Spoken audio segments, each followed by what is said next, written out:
Boa noite a todos, sejam bem-vindos a mais o Evangelho no Lar. Agradecemos a presença. Faço o aviso que a nossa sessão está sendo gravada para a posterior postagem no nosso canal do YouTube.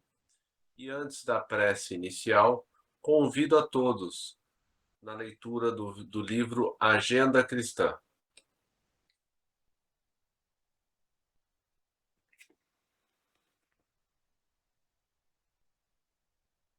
Semeadura.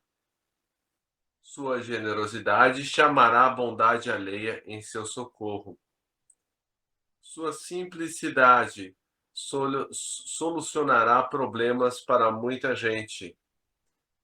Sua complexidade provocará muita dissimulação no próximo. Sua indiferença fará manifesta frieza nos outros. Seu desejo sincero de paz garantirá tranquilidade no caminho. Seu propósito de guerrear dará frutos de inquietação. Sua franqueza contundente receberá frases rudes. Sua distinção edificará maneiras corretas naqueles que o seguem. Sua espiritualidade superior incentivará sublimes construções espirituais. Diariamente semeamos e colhemos. A vida é também um solo que recebe e produz eternamente. Prece inicial, Rubem, por favor.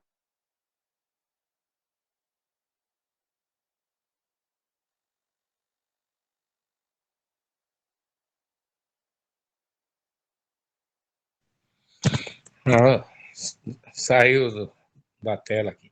Nosso Pai, na terra e no céu, sagrado é teu nome. Seja feita a tua vontade conosco como no espaço. Dai-nos do teu pão suficiente para o dia. Em tua compaixão, perdoai-nos e alargai-nos nossos corações, para que perdoemos uns aos outros. Guia-nos para ti, Senhor, e dá-nos tuas mãos em nossas trevas, pois teu é o reino e em ti são nosso poder e realização. Amém. Rogamos ao Senhor Deus Todo-Poderoso enviar-nos bons espíritos para nos assistirem, afastar aqueles que possam induzir-nos ao erro e dar-nos a luz necessária para distinguirmos a verdade da impostura. Afastai também os espíritos malfazejos, encarnados ou desencarnados, que poderiam tentar lançar a desunião entre nós e com isso desviar-nos da caridade e do amor ao próximo. Se alguns procurarem penetrar nesse recinto, fazei que não encontrem acesso em nossos corações. Bons espíritos, que vos dignais vir instruir-nos, tornai-nos dóceis aos vossos conselhos, afastai-nos de todo pensamento egoísta, de orgulho, de inveja e de ciúmes. Inspira-nos a indulgência e a benevolência para com os nossos semelhantes presentes ou ausentes, amigos ou inimigos. Fazei, enfim, que pelos sentimentos que nos animarem, possamos reconhecer a vossa salutar influência. Dai aos médiuns que encarregardes de nos transmitir os vossos ensinamentos a consciência da santidade do mandato que lhes é confiado e da gravidade do ato que vão praticar, a fim de necessários. Se estiver entre nós pessoas que foram atraídas por outros sentimentos que não o do bem, abre seus olhos à luz, Senhor, e perdoai-as como nós as perdoamos. Se vieram com intenções malfazejas, pedimos especialmente aos sagrados Espíritos da Luz, aos nossos guias espirituais, para nos assistirem, velarem por nós e nos inspirar nesse ato. Amém. Pode ser. Amém. Amém. Obrigado, Rubem. Meninas, que vamos ler hoje? Rosinha? Oi? Posso escolher? Opa! Do Livro dos Espíritos, Livre-Arbítrio, 843.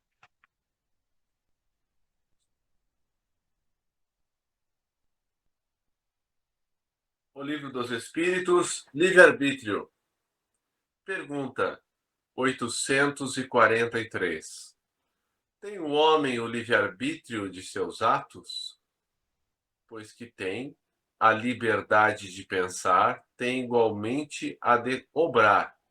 Sem o livre-arbítrio, o homem seria uma máquina. 844. Do livre-arbítrio goza o homem desde o seu nascimento? Há liberdade de agir desde que haja vontade de fazê-lo. Nas primeiras fases da vida, quase nula é a liberdade, que se desenvolve e muda de objeto com o desenvolvimento das faculdades. Estando seus pensamentos em concordância com o que a sua idade reclama, a criança aplica o seu livre-arbítrio àquilo que lhe é necessário. 845. Não constituem obstáculos ao livre-arbítrio as predisposições instintivas que o homem traz consigo ao nascer? As predisposições instintivas são as do espírito antes de encarnar, conforme seja este mais ou menos adiantado. Elas podem arrastá-lo à prática de atos repreensíveis, no que será secundado pelos espíritos que simpatizam com essas disposições. Não há, porém, arrastamento irresistível, uma vez que se tenha vontade de resistir. Lembrai-vos de que querer é poder. 843. Sobre os atos da vida, nenhuma influência exerce o organismo? E se essa influência existe, não será exercida com prejuízo do livre-arbítrio? É inegável que sobre o espírito exerce influência a matéria, que pode embaraçar-lhe as manifestações. Daí vem que nos mundos em que os corpos são menos materiais do que na Terra, as faculdades se desdobram mais livremente. Porém, o instrumento não dá a faculdade. Além disso, cumpre se distingam as faculdades morais das intelectuais. Tendo o homem o instinto do assassínio, seu próprio espírito é indubitavelmente quem possui esse instinto. Quem lhe o dá. Não são seus órgãos que lhe o dão. Semelhante ao bruto, e ainda pior do que este, se torna aquele que nulifica o seu pensamento, para só se ocupar com a matéria, pois que não cuida mais de se premunir contra o mal. Nisso é que incorre em falta, porquanto assim procede por vontade sua. Né? Então, o corpo é o cavalo, é o instrumento, né? Então, nós não podemos culpar o corpo pelas nossas disposições morais. 847. A aberração das faculdades tira ao homem o livre-arbítrio? Já não é senhor do seu pensamento aquele cuja inteligência se ache turbada por uma causa qualquer. E desde então já não tem liberdade. Essa aberração constitui muitas vezes uma punição para o espírito, que porventura tenha sido noutra existência fútil e orgulhoso, ou tenha feito mau uso de suas faculdades. Pode esse espírito, em tal caso, renascer no corpo de um idiota, como o déspota no de um escravo e o mal rico no de um mendigo. O espírito, porém, sofre por efeito desse constrangimento de que tem perfeita consciência. Está aí a ação da matéria. Então, por essa questão, nós podemos ver que, né, muitos espíritos que nascem, né, com pouquíssimas, ou melhor, com muitas limitações físicas, frequentemente usaram muito mal o seu corpo numa existência prévia, né? Muitos até são colocados em corpos com dificuldades, né, com problemas, para que eles não se suicidem, né? Também existe essa prática. Alguém gostaria de fazer algum comentário até aqui? Sim, Fred. Nós sabemos, né, que o livre-arbítrio e o processo intuitivo, né, é que nos distingue dos seres instintivos, né, das demais raças que compõem esse lindo planeta, né? É claro que o processo intuitivo tem muito a ver com os nossos anjos guardiães, né? Que estão sempre nos policiando, né? Tentando nos guiar, né? Pelas boas veredas, né? As veredas da caridade, da fraternidade, do progresso espiritual que tanto a gente busca, né, meu irmão?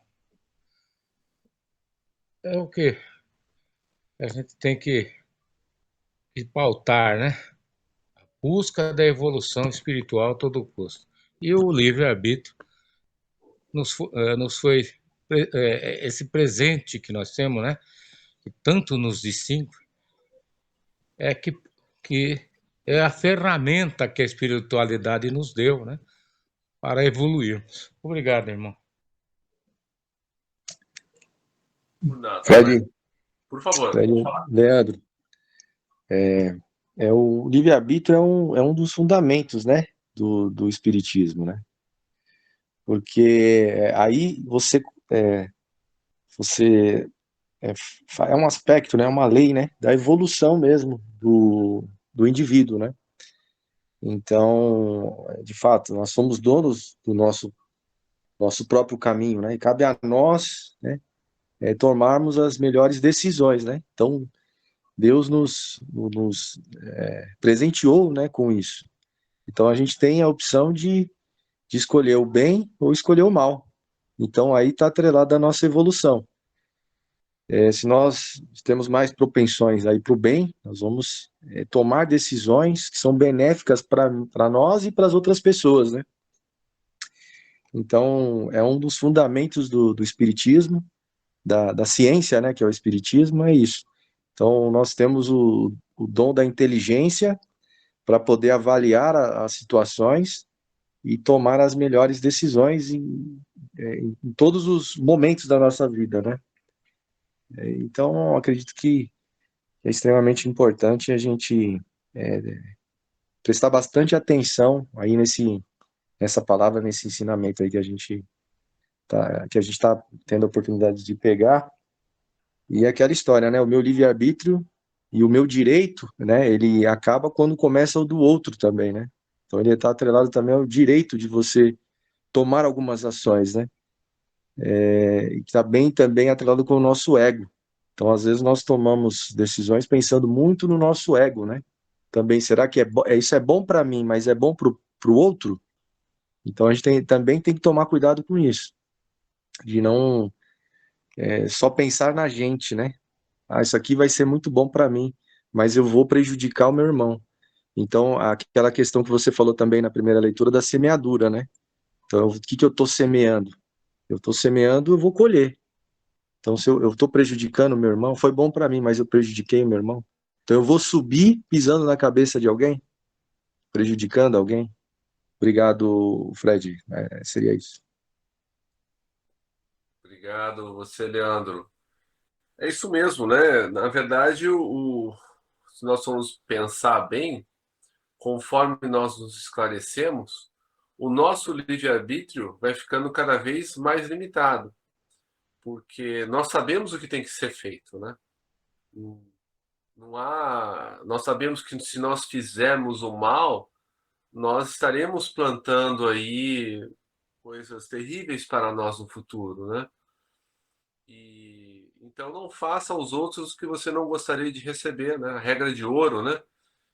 E a Lucilena Galvão, que faz as palestras de filosofia prática da Nova Acrópole, né? Ela cita Kant, né? Então, por exemplo, você passa um sinal vermelho, né? Aí você, tudo bem, você passou naquele momento, não vinha um carro, Aí ela fala assim, né? Kant dizia: se todo mundo adotar esse comportamento, será que o mundo ficaria melhor ou pior, né? Então, essa reflexão da filosofia, ela nos leva além, porque se nós pensarmos, né, que pelos nossos comportamentos, as nossas ações, nós estamos influenciando outros, possivelmente a fazer o mesmo do que nós sabemos que as palavras convencem, mas são os exemplos que arrastam, né? Então, isso me leva à reflexão que se eu faço algo, né, que não é bom para a coletividade, né, ainda que não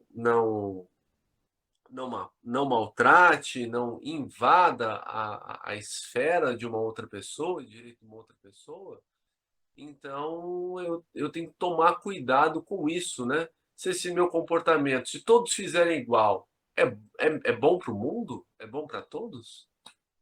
Fica aí mais uma reflexão. Alguém quer falar mais alguma coisa antes da gente prosseguir? Então, Fred, quando você está falando, o Leandro e você fazendo a exortação, eu creio que o livre-arbítrio está sediado no superego.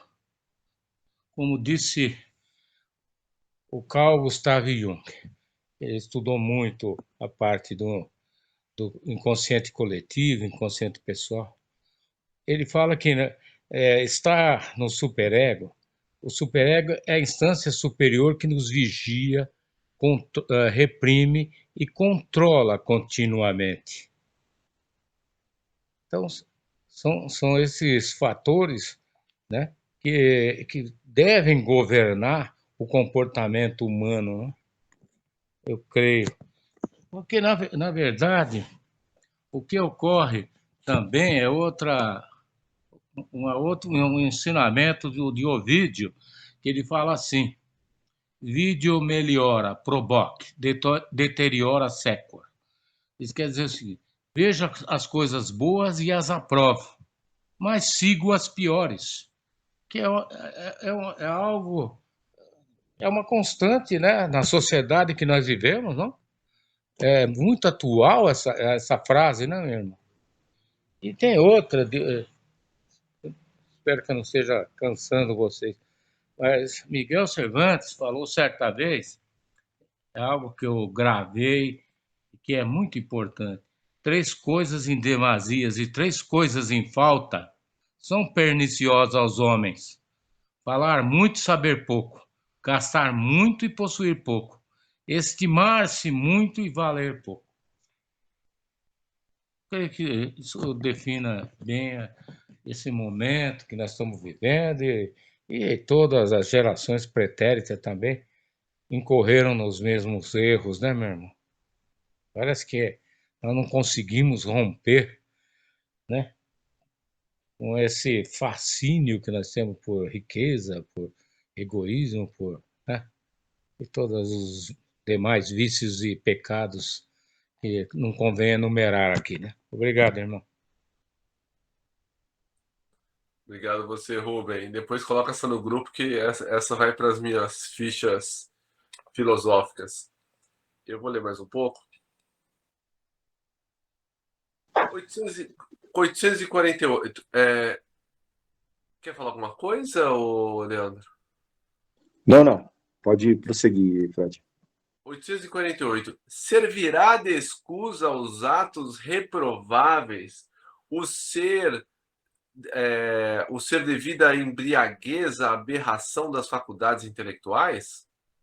Não, porque foi voluntariamente que o ébrio se privou da sua razão para satisfazer as paixões brutais. Em vez de falta, comete duas, né? Até no direito penal tem aquela teoria, né, da actio libera in causa, né, que você teve vontade, né, na prática de um crime, se você bebeu para praticar o crime, né, a sua vontade foi antecedente, né, você decidiu se embriagar para ter coragem praticar o crime. Então, na verdade, como diz a resposta, em vez de uma falta, você comete duas. 849. Qual a faculdade predominante no homem em estado de selvageria? O instinto ou o livre-arbítrio? O instinto, o que não o impede de agir com inteira liberdade no tocante a certas coisas, mas aplica como a criança essa liberdade às suas necessidades, e ela se amplia com a inteligência. Consequentemente, tu, que és mais esclarecido do que um selvagem, também és mais responsável pelo que fazes do que um selvagem o é pelos seus atos. Então, a nossa responsabilidade ela é proporcional ao nosso entendimento. 850. A posição social não constitui, às vezes, para o homem obstáculo à sua inteira liberdade de seus atos? É fora de dúvida que o mundo tem suas exigências. Deus é justo e tudo leva em conta. Deixa-vos, entretanto, a responsabilidade de nenhum esforço empregardes para vencer os obstáculos. Então vamos pensar aí há 200 anos atrás, né, que ainda estávamos numa sociedade escravocrata. Pois bem, ter escravos naquela época era algo proibido, né, pelos costumes, pelos usos? Não. Mas, dentre aqueles que tinham escravos, haviam aqueles que eram extremamente cruéis e havia aqueles outros que tratavam esses seres humanos com justiça, apesar dos costumes da época. Então, veja, em todo o tempo, o homem tem que vencer obstáculos. Na nossa época, agora, é a nossa indiferença moral, né? Nós temos já bastante inteligência, mas moralmente ainda deixamos de nos compadecer pelos nossos irmãos que sofrem, né? Então, esse é o mal que Kardec colocou nas suas obras, né, há mais de 150 anos, que permanece. E as pessoas, né, quando se fala, né, em mundo em regeneração, as pessoas acham que haverá um cataclisma, algo que mudará, né, o planeta de uma forma, né, muito violenta, mas, na verdade, as grandes mudanças têm que ser feitas dentro de nós, né? E por isso que esse é um momento muito, muito conturbado, muito difícil, né? Em que realmente estão sendo separados, né? O joio do trigo, né? Aqueles que vão continuar no planeta, né? E aqueles que não vão, que estão tendo a sua última oportunidade na Terra, né? Por isso que nós vemos um aumento da violência, né? Até a questão cultural né, que às vezes parece que foi por água abaixo, né? Que as músicas, a arte, tanta coisa que parece que se contaminou com impurezas, né? Na verdade, né, todos aqueles que, que tinham maiores dificuldades do que nós estão aí vivendo conosco, né? E quando Kardec perguntou aos espíritos, né, a razão disso, né, os espíritos responderam: olha, para aqueles que têm condições de reagirem, se tornarem melhores, o mal vai chegar num limite que todos serão compelidos a agir de forma melhor. Então, é exatamente o que vivemos hoje. Comentários? Não sei se vocês sabem ou tiveram algum conhecimento a respeito. A Igreja Católica ela não condenava a escravatura. Eles acreditavam, os padres, que os negros e os índios não tinham almas, eles eram desprovidos de alma. Então, eles eximiam, né, do pecado os tais donos aí de latifundiários e etc, né? E pessoal, toda essa história toda terrível que macula, né, a nossa história, né?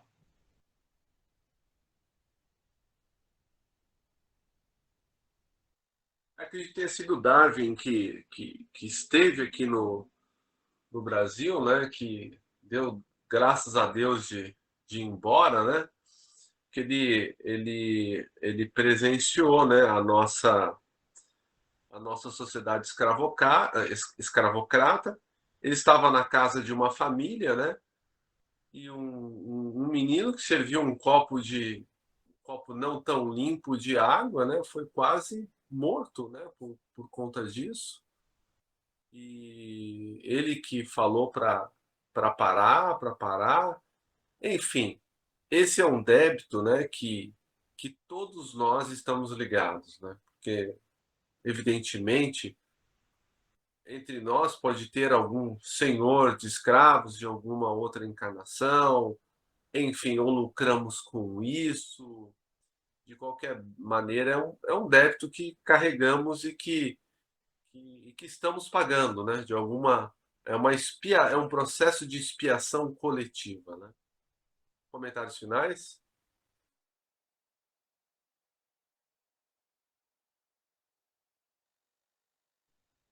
Não, velho.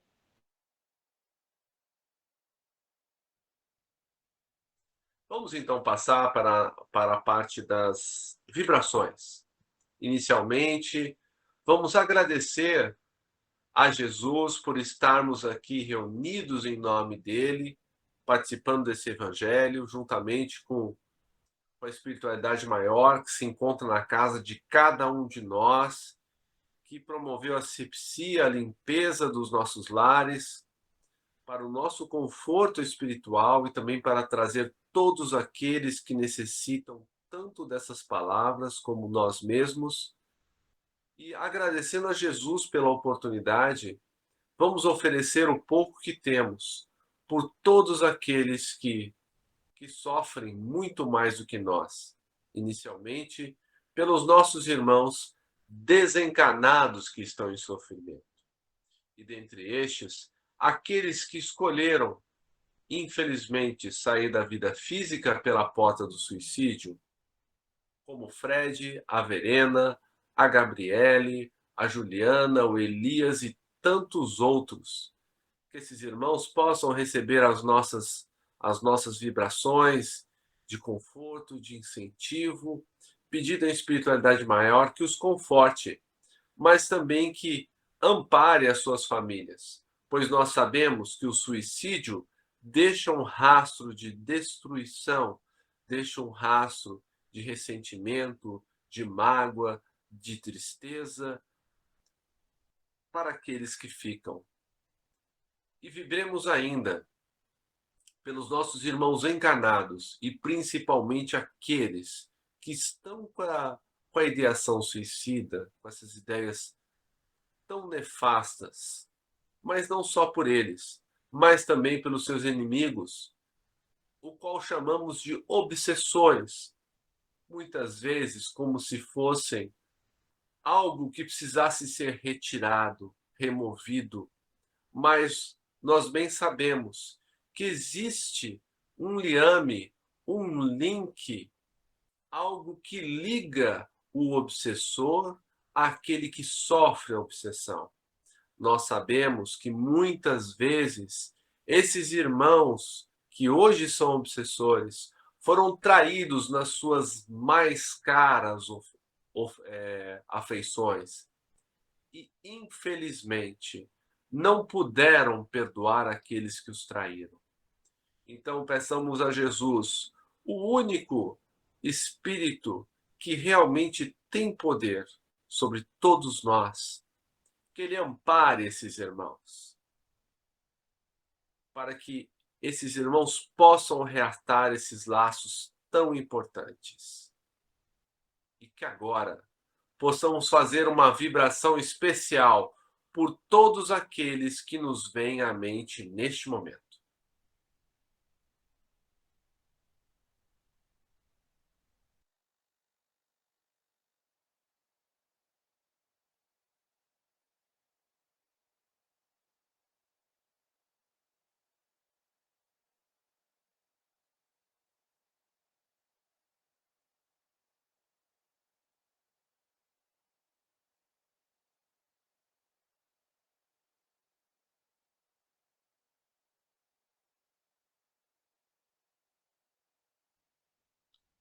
Que todos esses irmãos que vieram ao nosso pensamento sejam auxiliados.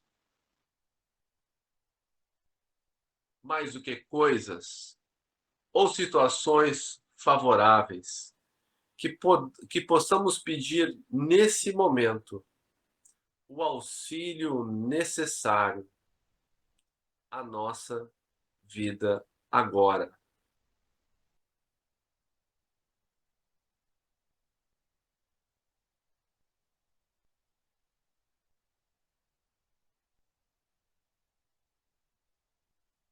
Assim seja. Vamos pedir a Jesus também, por todos aqueles que detêm o poder na terra, os nossos governantes, esses homens e mulheres, que eles possam fazer o melhor que podem pelos que mais precisam.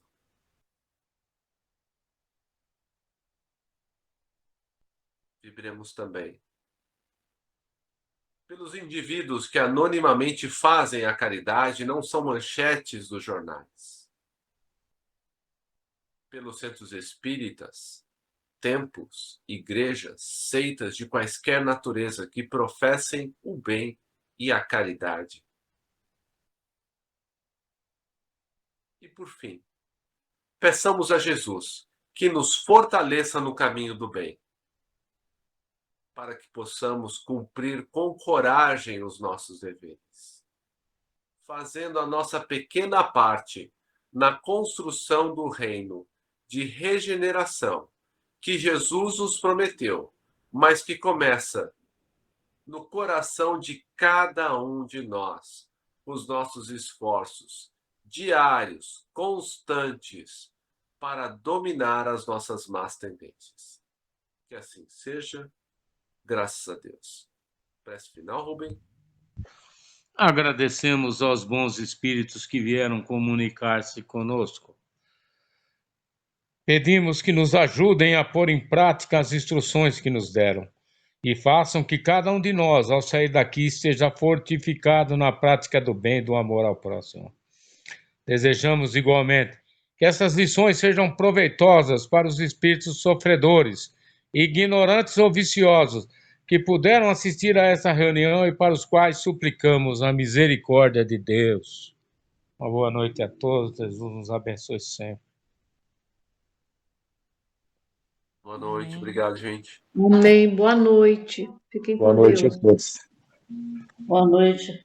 Obrigado.